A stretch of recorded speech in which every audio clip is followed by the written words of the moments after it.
Please welcome to the stage, from George Senior Product Design, Diego Rodrigues.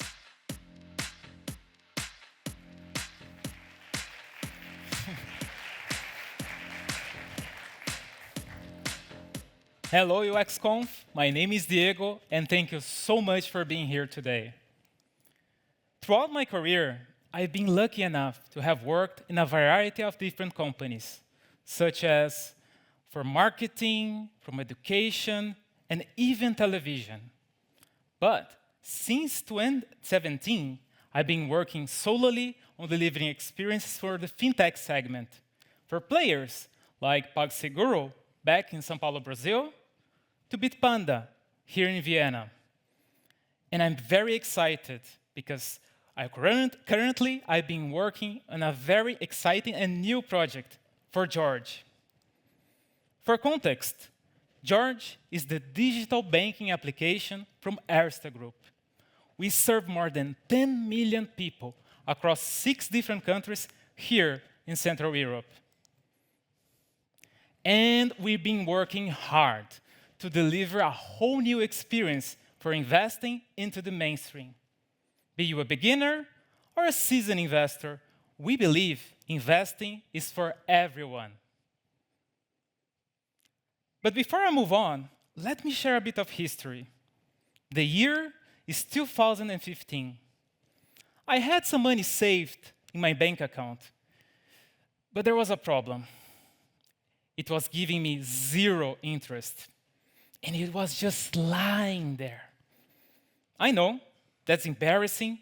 I also look at this and cringe a little bit, but that also gave me the idea to finally start investing.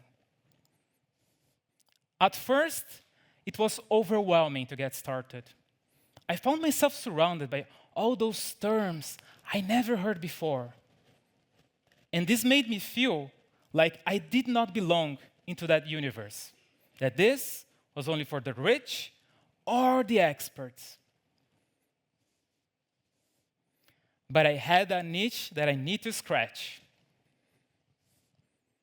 That's when I had the brilliant idea to look for information in one of the safest, neutral, and somewhat civilized sources of information that mankind has ever created: YouTube.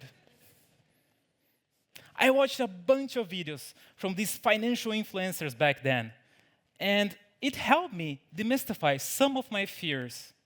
Some tips were good, and some not so great. But even with that extra support, I still was afraid of losing all my hard-earned cash.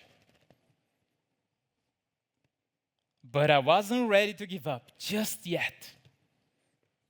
Once I got the basics down, I opened my first broker account and made a tiny investment in one of those Brazilian bonds. Time passed, and nothing bad happened.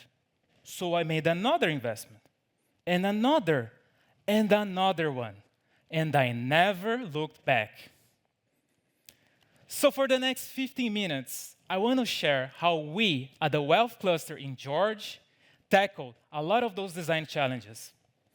This will be divided in 3 steps. And the first, let's go for some context. We are not taught how to deal with money.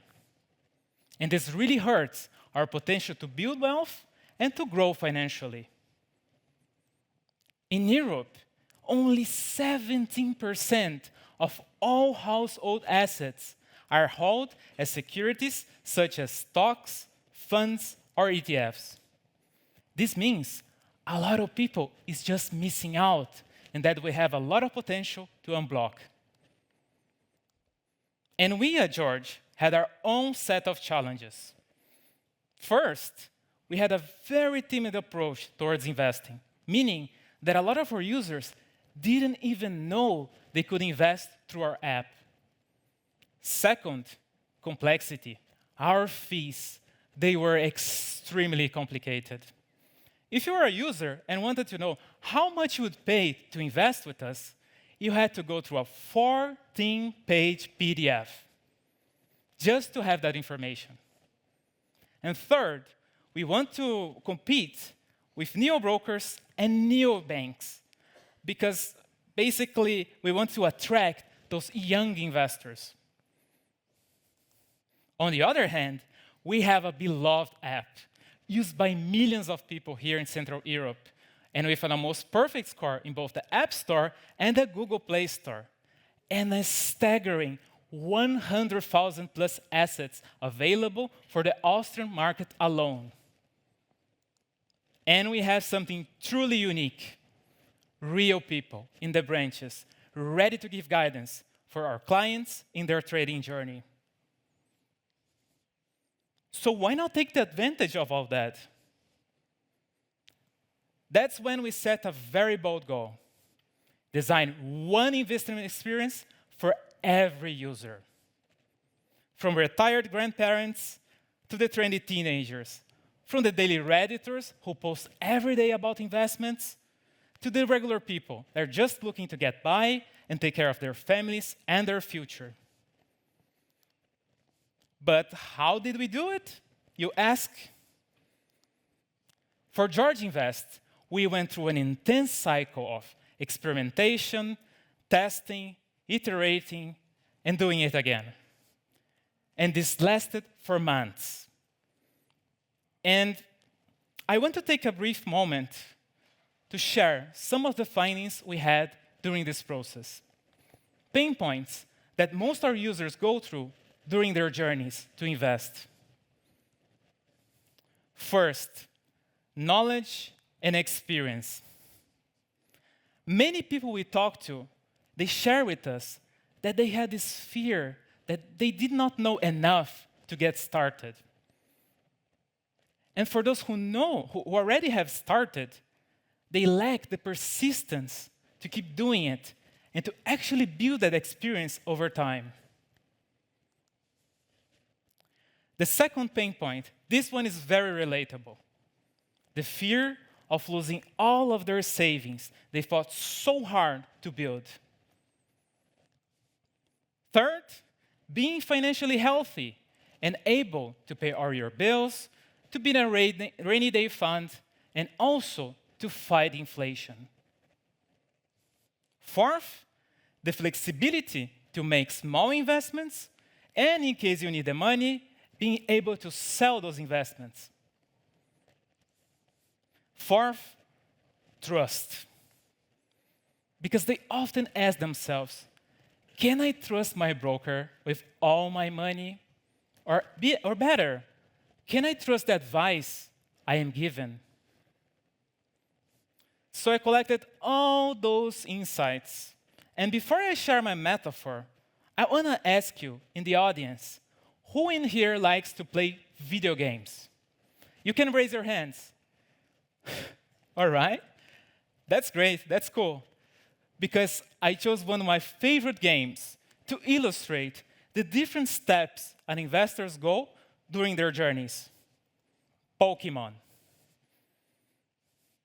And one of the coolest things about Pokemon is the leveling system for those lovely creatures. They have what we call evolutions, meaning when they accumulate enough experience points, they just jump and evolve to their next shape. Here is Charmander. Albeit inexperienced, it has a fiery spirit. This represents the beginners, eager to try, but still needing some advice. For them, human or digital advice are the way to go and can really help their building confidence and also take their first steps. Next, there's Charmeleon. For those who had already started investing and already made their first trades, for them, they still need some guidance, and basically they're looking for new ways to explore and find new opportunities to invest and diversify their portfolios, of course. And then the final form, Charizard, representing those seasoned investors who know what they want and want the shortest path possible to get to a large and diverse amount of assets. For them, self-trading and a seamless order flow are the way to go. And this leads me to the outcomes. That's how the George overview looks like. There, our users can see their products like bank accounts, credit cards, check their balances, make a new transfer, and even they get some insights about their financial lives. But cramming so many new features into one app that was already established demanded something special. And that's how the Invest tab was born. And this is George Invest. Starting from the top, we have a beautiful and interactive chart that allows all users to check their portfolio's value over time. We believe simple and accessible data are fundamental to help users understand their financial situation and to make better decisions. But for beginners and mid-level investors, finding the right investment is a challenge. That's why we created what we call humanized filters. And those cater exactly to those needs, those very basic needs, like making small investments, having some protection, building an investment habit, and even finding investments that you can easily sell in case you need your money. And we designed a cool 3D effect, so when a user taps on the card, we reveal more information about that filter. And if that's not enough, we have a help icon that they can tap, and they can see two flavors of information. For those who like to read, we have a nice short paragraph giving more details for beginners. And for those who like to watch, we also link those to a short piece of content. And once users have selected all their filters, they jump right into the results page, where we optimize for a clear and easy-to-browse interface. We also sprinkled some of those details I just showed to also help us be basically into the regulation, because we have some needs there. We have to provide some information. And to make that regulation, and regulation needs, I would say, to feel a little bit more engaging and also educational. And for those who have experience, we have a doorway to 100,000 plus assets with search and buy, where the most seasoned users can find exactly what they're looking for. They also get access to a cleverly designed order form that mixes both powerful features with an easy and uncluttered interface. And we added small details like asking, what's the most you'd pay per piece, to explain what a limit order is. And those small details really help everything feel more user-friendly. And in most investment platforms, you get just one portfolio. And there is a problem with that, because different people have different needs, such as investing to buy that house, for their kids, and even just to test a totally crazy new investing experience or strategy, I would say. That's why we're coming up with, still in beta, sub-portfolios. With those, this really helps users declutter and organize their financial and investment objectives. And people often get advice and education from short content on the web. That's me. But it's very easy to fall prey to malicious actors who are giving misleading information and actually can ruin a lot of families across the globe. Having that in mind, we designed our own scalable framework to deliver short content right into our app. But with one key difference. We ensure the quality and accuracy of that information. And we brought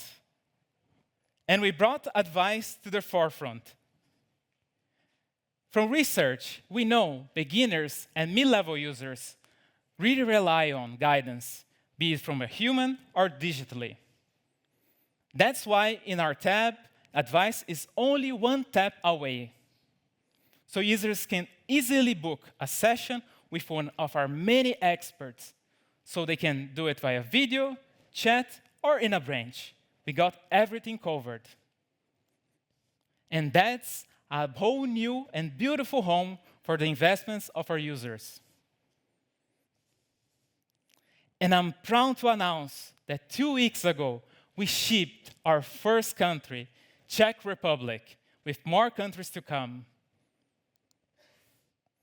And I want to take a brief moment to thank all the amazing colleagues who made it possible across design, product, strategy, business, and engineering. It took a lot of effort and collaboration to make it work.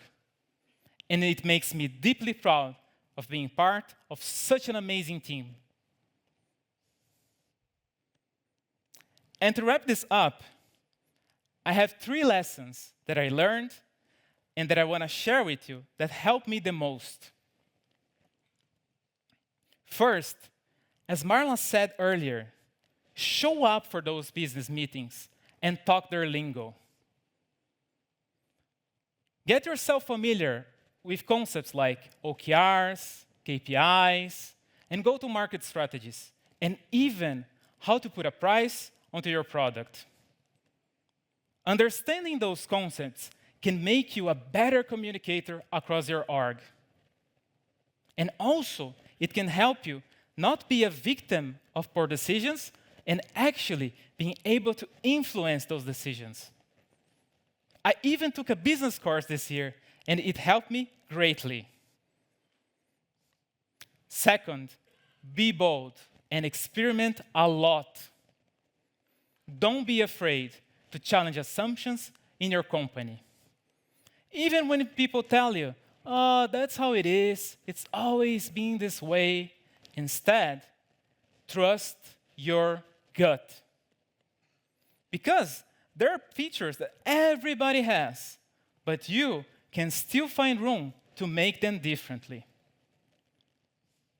And third, have stamina. Good design is a marathon, not a short run. And things that seem impossible today, they can be changed as long as there's someone, and that someone is you, who's there to advocate and fight for that change. But I have to say, I still have those moments where I don't think good design can be either pushed or delivered, where I feel like I just hit a wall. But don't give up. You might be on 90% of the hill and don't realize it yet. And that's how we design something simple, accessible, and memorable. Anything but generic. And we did it for everyone. Thank you.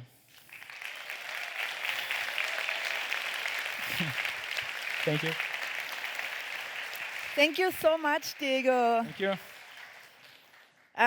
One of the most requested things to know is what were actually the most difficult regulatory or business constraints that you have encountered while striving for simplicity, this endless balancing act that we do? Well, as we already discussed today, we had many regulatory issues to go through, especially here in Austria. Regulation is very strict. But I can give some examples. So I showed Explore, the feature where we help people find the right investments for them with those humanized filters. And from the images you see there on those tiles, we had everything to go through compliance. The terms we used, and even when we have the results page, there's an order for the assets you see on the page.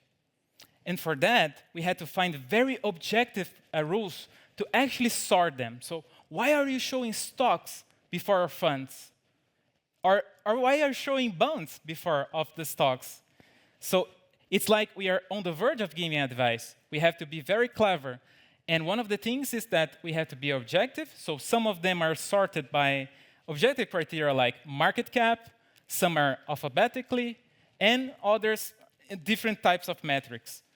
And even those kind of things, right? I mentioned that in the results page as well, we have some legal information we have to provide, right? I have to explain, okay, this is a bond, and we are sorting it alphabetically, and or by market cap, for example. But people don't know what a market cap is. Let's be honest. If you stop someone in the street and ask, okay, do you know what market cap is? Maybe they don't know. And we had to explain those concepts as well. And we used those small bits of content you saw there on the bottom sheet, where we either provide a very nice paragraph written in a very short form, or a short piece of content that's a little bit more engaging.